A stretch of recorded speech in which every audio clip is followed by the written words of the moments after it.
Okay, let me get something out of the way. I'm aware that my channel is called KYD Films, and yes, I know these past two videos have been about TV shows.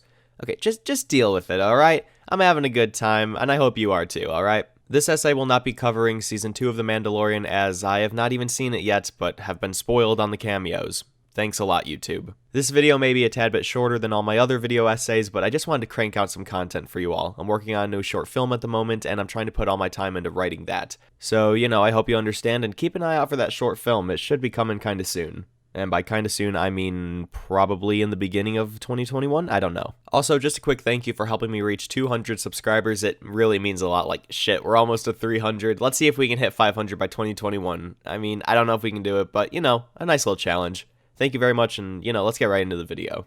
Spoiler warning for The Mandalorian. Hello, everyone. How you doing today? Well, that's just great, but you know what else is great? The Mandalorian. In my opinion, The Mandalorian is the freshest and most clean-cut content that's come from Star Wars since Episode 3. But what makes the show so great? Well, you probably know considering you read the title, but just let me have this. So, what makes the show so great? Is it the flawless action sequences, the stunning visuals, the compelling score, the breathtaking cinematography, the insane cameos from other characters? Well, no. Though those things are fantastic, especially the cameos, it's not any of those things. It's something much more simplistic, yet complicated at the same time.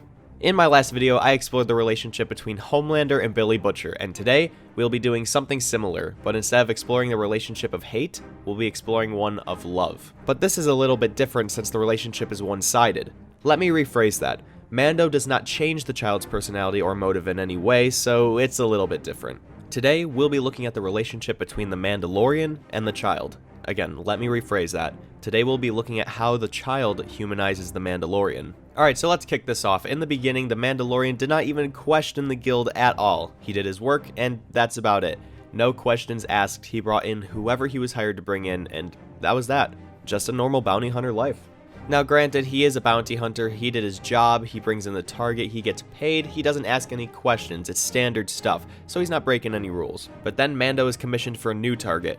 This target is 50 years old, so no issue, right? Well, there's just a bit of an issue, just a small one. The target is a baby. At first, Mando questions how the target can be a baby, but also 50 years old at the same time. I don't know how he didn't realize that different creatures age at different rates, but, whatever. From there, he's told to bring the target in, and he begins to do so, but then questions the ethics of his service. Now, he is still a bounty hunter, but now, he's asking questions. Asking questions is against the guild code, so Mando is already breaking it. We can already see him breaking out of his mold and becoming something more. We can already see that he isn't like every other bounty hunter, but he's his own person. I guess you could say, he's built different.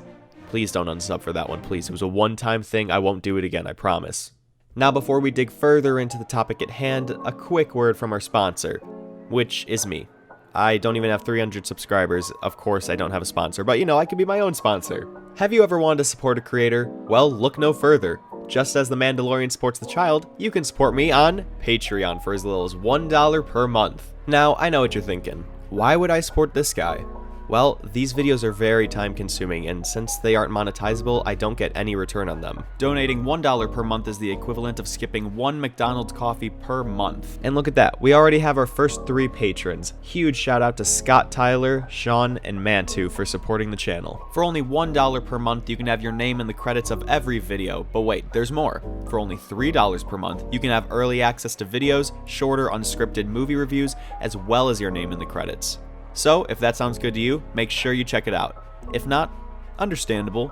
Leaving a like and subscribing, however, is completely free. Also, go follow me on Twitter at KYD Films. Okay, thanks, let's get back into the video. After turning in the child, Mando ultimately defects against the guild by coming back for it and saving the child. The mayhem begins from here. Everyone, and I mean everyone, goes after Mando. Now, he could easily just exit the chaos by handing over the child, but he doesn't. He continues to struggle and to bring the child to safety. Okay, so from here I'm not going to be digging into the plot any further. We're here to talk about the character of the Mandalorian, not necessarily the show and the plot. In the beginning of the show, he's just a normal bounty hunter. He follows the rules and doesn't ask questions. He respects the guild and they respect him. That is, of course, until he goes against the code, following his own code instead. It's brilliant, dare I say, it's fresh and it's impactful. To me, The Mandalorian is a show about discovering humanity, and showing that you can be better. This show not only humanizes the Mandalorian himself, but other smaller characters as well. Let's take IG-11 for example. In the first episode, he's seen as a robot programmed to exterminate the child, and that's it. Whereas in episode 8, he's reprogrammed, but with a personality.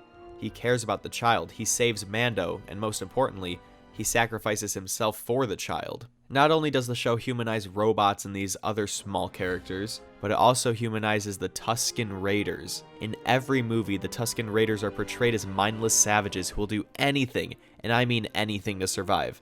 In The Mandalorian, however, they're portrayed as much more. They help Mando. They even communicate with him. The Mandalorian shows that you can go against the norm no matter how difficult it may be. I don't know, man, this shit is inspirational to me. We haven't gotten a very grounded and human story from Star Wars in a long time, and maybe that's why it feels so genuine and fresh. It's not focusing on this huge plot and a bunch of Easter eggs. It shows that you can please the fans as well as create an amazing story. Man, I'm telling you, I'm so glad that they chose to follow a smaller scoped story rather than focusing on the fate of the entire galaxy. The story feels personal, and personally, I prefer that. The whole point of this video was to show that even those who can appear to be cold, heartless, and robotic, like the Mandalorian, have a heart too.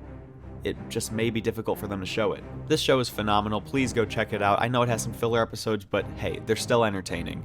So, what do you think? Agree? Disagree? What do you think of The Mandalorian? Love it? Hate it? Do you for some reason enjoy episode 9? Let me know in the comments below. I love reading every comment, whether they're positive or negative. I love the input. If you're going to comment about spoilers, please begin the comment with a tag that says spoiler. I would really appreciate it. If you enjoyed this video essay, please leave a like and let me know what you'd like to see me cover next. These essays are hella draining, but very satisfying to make, so I really appreciate the support. Thank you, and have a bloody diabolical day.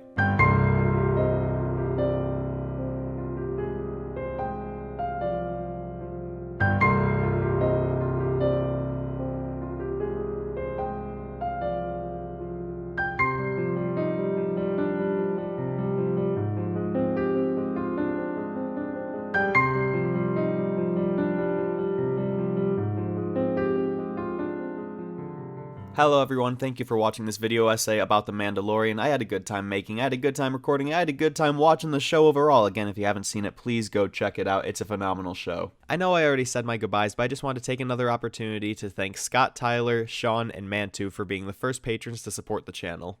If you also want your name at the end of every single video, be sure to go check out the Patreon in the link below. Thank you again for watching, and goodbye. That's my line.